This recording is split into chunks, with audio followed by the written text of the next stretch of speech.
How do I define modernity as anything other than layers of confusion surrounding a single kernel of the truth? We have invented modern science, modern medicine, and philosophy, yet none of these can remedy what ails the human spirit. Science cannot answer the need for God, be that on a personal or societal level. Medicine is more about keeping people sick, treating symptoms instead of the causes. And philosophy has arrived at the end of itself, with no greater values having developed since the Renaissance. And even the Renaissance was refining what came before into higher versions of what had already been said. Modernity, it seems, repeats the past out of longing to move it forward, unable to rectify this reality, with the desire to transcend modern life without any knowledge as to how. Hence, confusion, delusion, deception, and anxiety pervade modern life, because modernity has promised us solutions to stopping our pain, but these solutions only exacerbate what is already going wrong in our spirits. Before we can remedy modernity, we must first identify how it makes us sick and why it is failing as a modality for living. As we see, modern life cannot solve the need for God. So, modernity's solution is to shuffle God and the questions thereof under the rug. Atheism is a pleasant fiction that falsely claims the ability to deny God and still retain the cosmos, when this is like trying to divorce the sea from water. So why does atheism appeal to the supposedly rational mind? Because atheism is the ultimate form of one-upping the universe, or it gives us the notion of superiority over the cosmos we were born into, and it perverts our judgments into believing we have some kind of right to control others or the world. God is more like a litmus test for how able and ready a mind is to accept change, and to engage reality on truer terms than preconceptions and judgments, made by perceptions that may be flawed. Such as atheism that posits no God exists in a framework whereupon Einsteinian physics cannot explain the creation of energy. So the atheist is given an interesting dilemma to solve. What flooded the universe with energy at the genesis point? What created energy at the moment the cosmos was born? The atheist cannot explain this question because Einsteinian physics cannot explain how one could violate the second law of thermodynamics, stating that we cannot create nor destroy energy, so it must remain congruent throughout the universe with entropy increasing ever onward. When you ask the Einsteinians to explain entropy, answers vary. Some say entropy is measured of chaos within systems. Others say entropy is the absolute determination of the universe to arrive at a point of maximal thermal distribution. Others believe entropy is just a construct and may be the shadow of a yet further and deeper mystery, like fires casted by shadows in Plato's cave. In the end, the answer is obvious. The second law is not inviolable and can be suspended under the proper conditions. However, since the second law is essentially God to the Einsteinian, they would rather die than ever accept this as plausibility, let alone the reality. That is modernity in a nutshell. We mistake one God for another and worship what's dead and inert over what's alive and what's real. It was Michelangelo who said, "To break the marble spell is all the hand that serves the brain can do." And there we can see the modern malaise as expressed in a relationship. The brain, or mind, or spirit, whatever you want to call it, extends out through the hand. The hand can touch and shape and remake the world around it to the degree it is willing to suffer to accomplish any given change in the world that the brain wishes to make through the hand. So, modernity is the attempt of many brains operating together, trying to break the David of our enlightenment from the marbled shell of our collected ignorance as a society. Why was the Renaissance important? Simply put, it was the last time any serious human effort was exerted to achieve what we call apotheosis. Since this is written in the modern age, you likely have little to no idea what apotheosis can be, unless you're exceptionally well educated. So we reframe our discourse as conversation between self and self. Our self may ask us, "What is apotheosis? If it's so important, why haven't I heard of it before?" and another self may respond, Apotheosis is the act of elevating a person, thing, place, idea, or event to a divine level. It could be thought as the attaining of true wisdom, or an experience that leaves us irrevocably changed in its occurrence. Apotheosis was the modality of the Renaissance whereupon contemporary civilization practices modernity. There are many reasons apotheosis has gone out of fashion, not the least of which being there are vested interests on a global scale who oppose a divine worldview because that would contradict their notions to materialism, attempts to seclude God from experience, and ultimately the credence of scientific insight itself. What do you mean by contradicting the credence of scientific insight? Science is made of the scientific method, that being the following formulations: 1. Making an observation. 2. Forming a hypothesis. 3. Making a prediction. 4. Consulting an experiment. 5. Analyzing the results of their experiment. And 6. Drawing conclusions. So the scientific method is meant to be a flexible set of principles for explaining epiphenomena and events within the natural world. The underlying principle being one of experimentation, observation, and documentation. This is apt and applicable for most every facet of existence, except for when science takes on the dogmatism of the religions it had been trying to escape. Religions, as a means of explaining reality, became outmoded in the Renaissance, the birth of the Age of Reason, and that saw the end of traditional mysticisms. However, you can see that declaring the second law as immutable is no less dogmatic than declaring Christ to be the sole redeemer of mankind, as by its very nature it is an improvable statement. I've heard about the New Age method. Does it work at all? How can I separate what's false from what's true? What we call New Age remedies are usually hoopla, that being fanciful wish thinking. There may yet be ideas in New Age thinking that operate to a degree of truth, such as the resonance of harmonic frequencies at certain Hertz calibrations, but the notion we could cure a cancer victim via some kind of wish thinking are naive attempts to cure our ailments. The New Age remedy might be a response to the proliferation of atheism and nihilism, a kind of hopeful attempt to remedy the cynicisms and pains of the nihilistic and atheistic outlooks. However, it has no shortage of its own cynical materialists trying to capitalize on the pains and fears and hopes of those searching for comfort and palliative.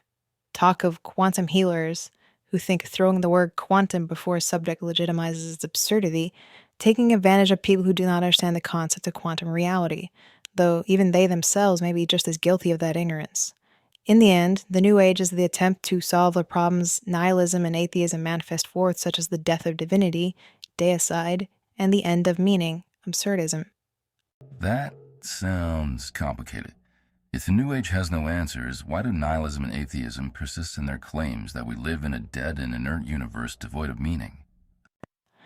First, let's look at something meaningful and beautiful: Michelangelo's David.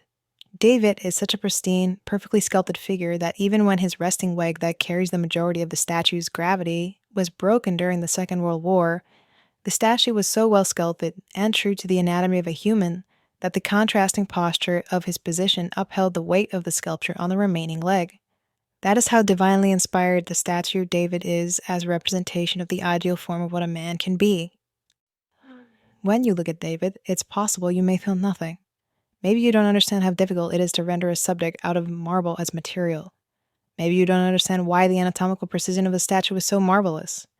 Maybe you don't understand that the gravitational pull on David is as true to his posture and standing as to mirror that of a real man in the same form and function. You could be forgiven for all these sins against art because you, probably, grew up in the modern world where none of these things matter because they don't immediately result in your gratification or satisfaction over the artwork. The reason, then, why nihilism and atheism persist is because we live in a world where we can look at David as a statue and feel nothing, because our own ignorance of the magnificence of what we're seeing blinds us from being able to appreciate the immense struggle, talent, and skill that went into its sculpting and realization. This isn't to say nihilism and atheism are ignorant, but rather they represent the marvelous ability of the human mind to divorce ourselves from the inherent divinity within us to take on the role of mere material. I don't understand. Does that mean I can ignore the spiritual dimension by choice? Yes. Functionally, the New Age was an attempt to solve what nihilism and atheism did to the human psyche following the first stage of enlightenment, what we call the Renaissance. Nihilism's proposed meaning is something we invent, And atheism says the same about God. Both say there was no meaning until we humans stepped in and insisted upon it. Are you saying my life is meaningless? Are nihilism and atheism correct in the end? Yes and no. More accurately, nihilism is a philosophical journey into the elements of nothingness, absurdism, or even the complete absence of significance and meaning. This naturally pairs nicely with atheism, that being the belief no divine aspect of life exists and that we are, in the end, as you say, walking corpses, or if you prefer, we are programmed automatons who obey a hidden coding written into our genetics called our instincts. So you come into nihilism naturally once you begin questioning the preconstructed meanings of life that are presupposed by religions. For example, Christianity stipulates we are all inherent of what is called original sin, and that might also be called the disconnection from God that Adam and Eve chose upon eating the fruit of the tree of knowledge of good and evil. As logic goes, atheism follows nicely into the groove of the mind formed by nihilism, because nihilism is actually a journey to the creation of meaning and the acceptance of the cosmos. However, this cannot be achieved rationally, meaning you cannot by reason decipher the meaning of nihilism. It must instead be lived by the word and to the letter. Friedrich Nietzsche described that he who gazes into the abyss must also recognize that the abyss gazes into him. He also stated that only by accepting the totality of creation, both the lamentation of suffering and the joy of elation, could we possibly hope to become what he called the overman, also known as the superman. The overman is one who has gone over the prefabricated meanings of religion, states, and even the fundamental assumptions of the existence of a soul. So naturally, that brings us to Nietzsche's most famous phrase, God is dead. And this is the essential starting point to all atheism, because the meaning of this is open to interpretation. We could say God is dead and we have killed him because our image of God as an omnipotent, omniscient dictator, one inherently anthropomorphic and graven as an image of divinity, was no longer adequate to direct society on a moral or practical level. While the image of the divine dictator was useful to the churches of the ages who dominated life for most of their reign, unto the age of enlightenment, it began to break down under the scrutiny of curious minds. If God was not divine dictator, for this figure could be assassinated by reason, then what is God? This question has no single answer as it depends on thousands of factors of individual perception, from the race you were born into, the religion thrust upon you at birth, and the conditions of life you saw represented in whatever environment you happened to be born into. All these different factors determine your perception for what God is or could be, and your saying you don't believe in God equates to saying that life has given you no reason to believe in the divine dictator as the creator of the cosmos. Therefore, we can say to one who has accepted nihilism as his way of life and pursues atheism to be a spiritual ethos, that the inevitability of the death of the divine dictator of God is both intrinsically called nihilistic thought and the basis on which pervades society. So to answer your question, nihilism is a journey to arrive at self-created meaning precisely because reality was absent to any intrinsic values until values were created by humanity, and that atheism is your rejection of a God that was more like a human than a celestial dictator. We could then say that your attempt at nihilism is actually a search for meaning in a higher power that could defy fate on your behalf and at its own will. That essence is the search for God. So whether or not life is meaningless depends on whether or not one lived meaninglessly. You speak like you've already completed the journey of nihilism and atheism. What's after that? When we complete the journey of the absence of meaning, what do we find? Nietzsche believed the ultimate demon was a living God who could accept the nightmare of eternal recurrence. That being the idea of a repeating universe where everything to happen will happen again, and in the same consecutive sequences of logic in which it all happened before the occurrence of recursion. Fundamentally, I just accepted that pain and sorrow were as inevitable as joy and happiness. I accepted myself as flawed and damaged altogether by the traumas of life, but not beyond repair. I did not accept depression as a be-all and end-all state of existence, but rather a continual process of learning, growth, healing, and ultimately what we might call transcendence. So you do believe in God, or that the universe has meaning? What has nihilism and atheism done to your worldview that's different than mine? Nihilism states the universe is devoid of any inherent meaning and that our attempts to impose meaning betray our desires more than they do to create substance. I saw my perception of God as a divine dictator dawning because in searching for a higher power I came across what the Tao Te Ching refers to as Qian Tian Tao, or See Heaven's Tao. Once the Tao became aware of me, I became aware of Tao. Thus, suffering suffused my every action that was done for the purposes of separating myself from the cosmos.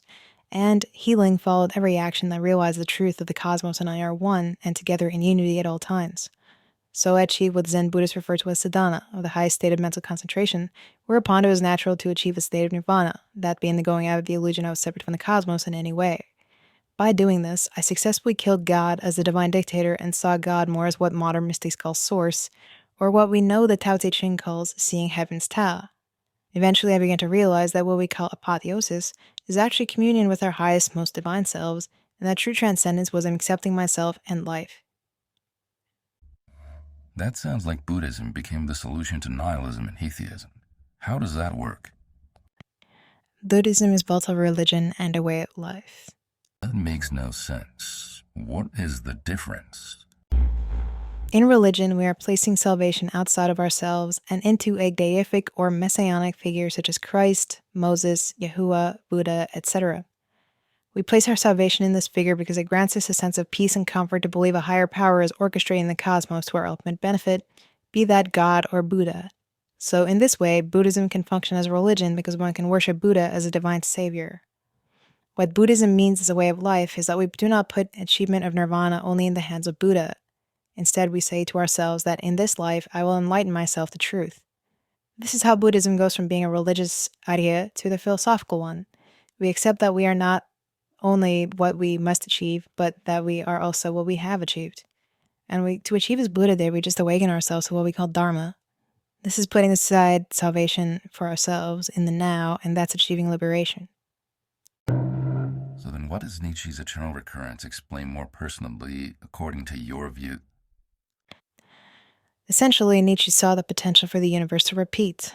He then saw the immense significance of this potential, because if the universe did repeat, it would mean every sorrow, joy, exhilaration, disappointment, crushing defeat, and holy victory would all repeat forever. He saw this as so existentially crushing that he said anyone who confronted this nightmare as truth and could accept it as his or her reality would become the superperson. That being finding liberation in the eternally recurrent universe exactly because there is no escaping it. Therefore, what we're escaping is not recurrence, but rather the rejection thereof. That kind of makes sense, but how does unity with the cosmos fit into that? If pursuing Buddhism remedied your aching soul of nihilism and atheistic pains, as our work, what's your personal experience with transcendence and what is it really? For me, transcendence became a way of accepting a reality in myself and others. I realized that as a nagging voice in my mind telling me this isn't good enough when I finished a work of art or writing, or they could have done better when evaluating the works of others. This nagging critic was omnipresent in every facet of daily life, and its only real consistent quality was rejection of reality, constantly comparing it to an imaginary ideal that there's no way reality could ever meet. I realized that this voice was my ego, displacing my sense of unity with the cosmos by making the real world feel inadequate and cheap when compared to the happiness I could imagine replacing the potential differential. So, when I was about 30, I began meditating very seriously. At first, it was difficult, but became easier as I went along, as meditation is like a muscle. In the beginning, it's very difficult because the muscle is atrophied by a lifetime of not meditating. But with 5 minutes here or there every other day, 5 minutes can become 10 minutes of meditation. 10 minutes can become 60. And from there, meditation can become state of mind achievable by the thought to access it. From there, transcendence is a case of unifying the body and mind in the intention and purpose of liberating oneself from the illusion of being separate beings in a dead universe. The reality we awaken into is that we are all one and that we are a community congruous with all time and space. Therefore, I achieved nirvana not because I am superhuman, but because my intentions align with the universe bestowing nirvana upon my consciousness. It wasn't a matter of deserving so much as it was just showing up. I understand that nirvana is an experience now, but what does that mean that you overcame depression through unity? Is that something everyone can do, and if so, how? The first time I felt unity with the cosmos, music was playing randomly on Spotify, but not randomly. It was like the shuffle coincided with the perfection of the direction of my cognition. More simply put, the universal line of my enlightenment and proactively engaged in achieving nirvana with me.